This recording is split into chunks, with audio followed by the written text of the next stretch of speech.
Good day, folks. This is Greg Judy at Green Pastures Farm. This morning we're putting down a little carbon, feeding some cows.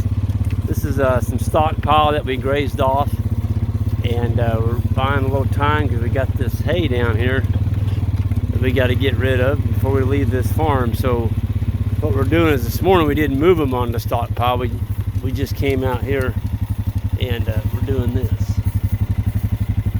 So we've got about 370 some head in here, and we've covered this whole bottom pretty much with hay now. So tonight the cattle will get a nice surprise. We're going to give them stockpile. They'll eat hay, but they'd far rather be grazing. But we're kind of gauging how much hay we put down by how much is left over. So I'm trying to leave about 20 to 25% of the hay on the ground. If you overfeed them just a little bit, the cattle will do that for you. If you underfeed them and don't give them quite enough, they're going to clean it all up. And I don't want my ground looking like that. I want it to look, more like that over there with some cover on it. So once they graze the stockpile off, it makes a good surface to come out here and put some carbon down.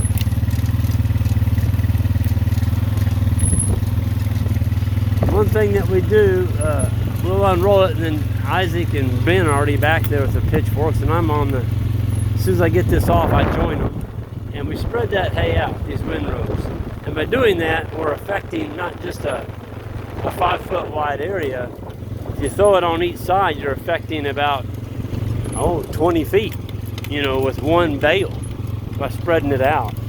So the cattle are, get a lot more trampling, more carbon left on the ground by spreading it out. If you leave it in a windrow, it seems like they'll eat, more of it. You just don't get the coverage, period.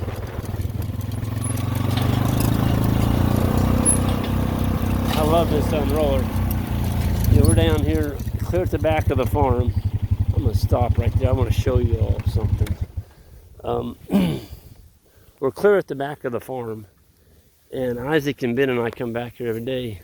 Of course, the hay was already here. We've got it stored right up there on that hill opposite the water. You notice it's up on a hill. Don't ever store your hay down at the bottom of the hill.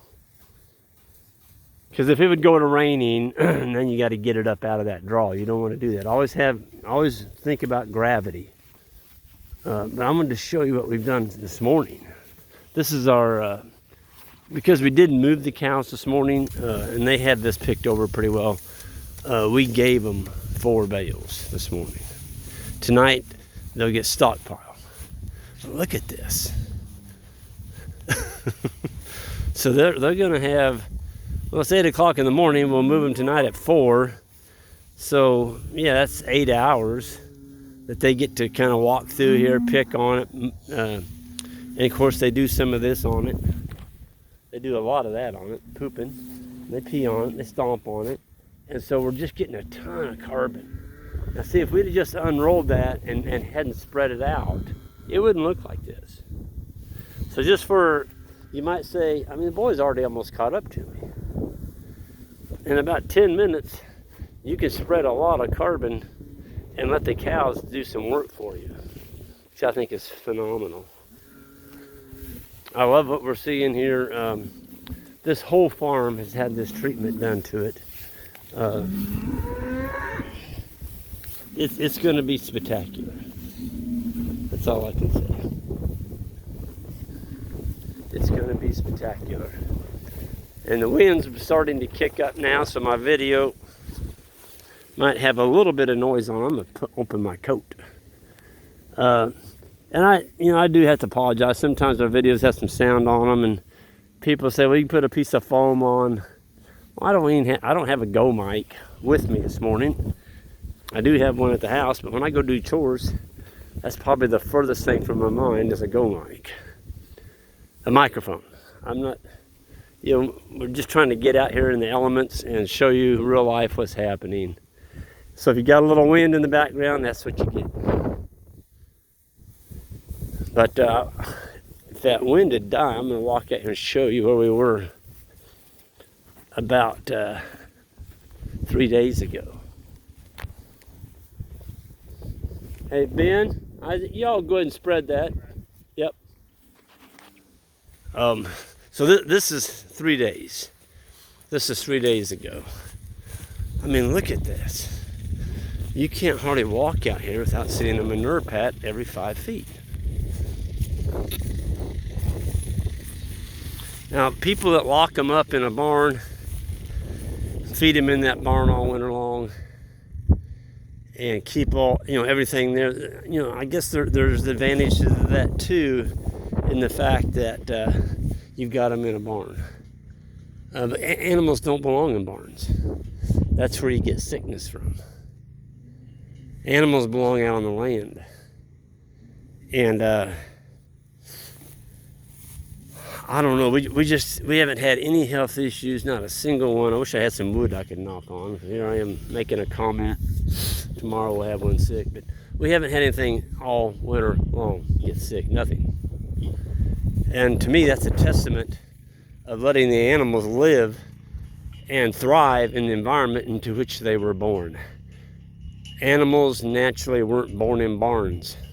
They're born outside. And I understand it. I just saw a video. People were calving in Idaho and Montana. It's calving season. It's January. I'm like, what in the world are you thinking? Why would you start calving in January where it's 20, 30 below zero and you got snow drifts 2 feet deep? That's not calving season. You don't see the elk out there dropping their calves and that stuff. It's calving season is when the animals have something to eat, green. And so don't fight it, folks. Don't make life any more harder than it has to be. If you'll learn to thrive and manage your farm in sync with the way nature does it, it just makes it a lot easier. But humans want to fight and make things difficult. And I know my old friend from Ian, my old friend from Africa, Ian Mitchell, he always says, you guys, the United States, you just like making things difficult. And he's kind of right in a respect, and he gives me crap about some things we do sometimes. So I've got to take it too. So I'm not absent from the reckoning from Ian as well. He gets on me sometimes, which is good. He challenges me. But I'm going to tell you what, this spring, all this carbon we laid down, see, the cows aren't going to eat this. They've already went through it. They picked out the best. They stomped, peed, pooped, laid on, trampled it. And it's thin enough because Isaac and Ben and I, we spread it out. The grass will have an easy time coming up through here. And this farm we're on, this is Dave and Sue's. We've had this one since about 2003. And it's primarily a hunting farm. Dave's got some pretty good timber on it. And then we bring in the legumes and the really beneficial grasses to complement the deer hunting and the turkey. And I can tell you, this bottom now is about 30 to 40% red clover and white. It's really got the clover component on it, which it didn't have before. And most of that's compliments of the cows. I think in 2003, I did come down here and I put down about 3 pounds of red clover. I broadcast it with my spin seeder on the ATV, and that was the last time it was put on. But see, with good management where you're letting the clover go to seed in the fall, and the cows come in and trample all that and eat it, they're spreading that clover seed for you. You don't need to put out seed every year. I know. You're told to do that by the input folks. They want your money. But if you learn to be a better manager of your pastures, you don't need to be buying all this stuff all the time to make a living on the land. I was going to walk you over here to the beavers. And I have to fess up to it, folks. I posted a video on Tuesday afternoon. It was of this farm. It was a good video, and gave a little fishing story there, and I'm going to repeat it because it's the first time in my YouTube career that I deleted it. I was looking at it that night, and there was 2 of them on there. There was 2 videos, the same video. I'm like, well, that's kind of goofy, 2 of them. So I reached up and I hit delete on one of them. Next morning I woke up and there was none. It took both of them out. So I won't do that again, and I have to apologize, but I wanted to show you the beaver in here. This is a beaver dam, and if I can get through all this brush, man, it's thick in here. We saw some beautiful white-tailed deer in here the other day. They took off running out of here. They were in here munching. Yeah, you can see the creek's froze over this morning. They've got a den. They've got a den in here. Look how they got all this water backed up. Somebody made a comment the other day, I thought you didn't like beaver. I love beaver. Beaver belong in creeks and streams. If they'll stay there, they'd be fine. It's when they get in great big lakes, like we have on one farm. They're up in some white oaks. And so far they got enough softwoods they're chewing on, but the last time they were in there, they killed about 120 white oaks. We're talking white oaks that were 2 foot diameter. So they took out probably, I don't know, I'd say one of those trees is worth probably $200 to $300, 100 of them, so do the math. They took out a lot of good lumber. It made some decent firewood, but you take a nice log like that and make firewood out of it, you could have had a good saw log. That's a bad deal. But the beaver in here, I think this is awesome. You got lots of water. There is fish in here. And there's the gravel bar that my mom and dad used to come down, and they'd have fish cook-offs on that on Sunday afternoon, all the Rucker people. And they would get a seine, a great big seine, and they'd run a seine around a hole of water in here. And this creek had holes of water in it that were, some of them, according to the old timers, they were like 12 to 15 feet deep. That's how deep they were. And there was huge catfish in this creek. We're talking 30, 40, 50 pound flatheads. And those deep holes of water are gone. And even the old timers that I used to hang around and fish with, they said, when people started plowing all the land, it just filled all the creeks up with dirt. So the holes of water are gone. We will never see those holes of water again in our lifetime. But, thanks to beaver, at least we still have water. And but anyway, they would come down here, and the women would bring a covered dish, and they'd start a bonfire over there, and they'd catch a big mess of fish, hand fishing. They hand fished. And it's just about that time, this is in the 40s, they'd made it illegal to do that in the state of Missouri. And the landowner, he was a very, very tough son of a gun. You didn't mess with this guy. And the game warden came down here. He drove down to that gravel bar right over there, and he was going to write him a citation for hand fishing. And the old landowner stood up and got right up in his face and said, "Sonny," he said, "I'm only going to give you one chance. You go in and get in that car and you drive your ass right back up to that road and get out of here. Or you may not be able to drive out of here." And the guy looked at him. He could tell he wasn't calling it. He wasn't going to call his bluff. He got in his car and he drove out. And the landowner had already went up there and locked the gate, had him locked in here. And so he had to come back down and get the key, ask him to let him out when he left. But these old Rucker folks, they were just that away, They grew up in the 1900s through the Depression, and nobody had nothing. There wasn't any way of getting nothing because nobody had nothing. And you weren't going to have some government official come here and tell them they couldn't hand fish on their property. It just wasn't going to happen. But they talk about the day they got a 45-pounder down here. 45-pound flathead.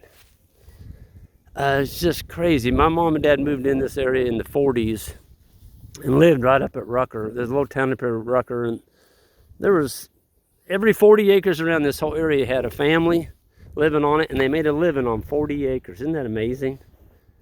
40 acres, and those people had big families. There were 7, 8, 9, 10 kids. But there was a lot of coal in this land, and people would have a little coal mine, a little hole dug in the bank where they had a little set of tracks. They'd go back there and they would dig out coal and sell that. They sold railroad ties. They would hand hewn out railroad ties. And there was always lots of rabbits and wildlife because everybody had 40 and they had a little patch of grain and chickens and a pig and maybe a milk cow. pass the big money maker to pay the crop or pay your taxes back in those days was turkeys. Everybody raised 40 to 100 turkeys, and the kids, that was their job, was to herd those turkeys around the property eating bugs. Of course, they got a little bit of grain, but those turkeys grazed, and it was the kids' responsibility to take care of those. And I got that firsthand from one of the kids. Marshall Colley was 93. He's one of my landowners. He passed away several years ago, and he told me that was his job, was herding turkeys. And I asked Marshall, I said, Marshall, how was that turkey pretty good, I bet, when you ate it? He looked at me real serious, says, Greg, I never ate one. We never ate one. He said, those were to pay the bills on the farm. Your farm payment and the taxes at the end of the year, and maybe some groceries. But he said, we never ate a turkey. And he said, if I was careless and lost one, he said, Dad would get the belt out when I got home, and I got a whipping because I lost one of our turkeys. So we think we live in hard times, folks. There's nothing hard about these times compared to what the people lived in the 20s. There just wasn't nothing, and there wasn't any safety nets, soup lines, stuff like that. And so, yeah, we've got it pretty good today. So anyway, I just wanted to share a little bit of that history with you of this farm. And this is Dave and Sue's farm. Wonderful couple. We've really fortunate to have them as a neighbor. And this farm fastens on to the rest of them. And so we were able to use the existing electricity plug in up their charger to power up Dave and Sue's. And we have a switch over there. When we leave, we can turn it off if we want to, or if Dave and Sue come over here, take a walk with their dogs, or whatever, they don't have to worry with getting shocked, or deer season, he can kill the power over here. So that's kind of crucial. You want to be able to kill the power on a farm if you have to. When you leave it, I don't like killing power if I don't have to, but if I got landowners that need it off, we'll shut it off. So that's just the way it goes. Anyway, I'm going to sign off here. It's a beautiful day. I can't believe it. It's in the 50s, and it's January 14th. Can you believe it? Halfway through January, and it's 50 degrees. We're going to pay for it this weekend. They sound like it's going to get cold and windy and maybe some snow coming, but we'll take every day we can like this. Anyone new to the channel, hit that subscribe button on the way out. I'd appreciate it, and that like button, and we're going to see you all down the road.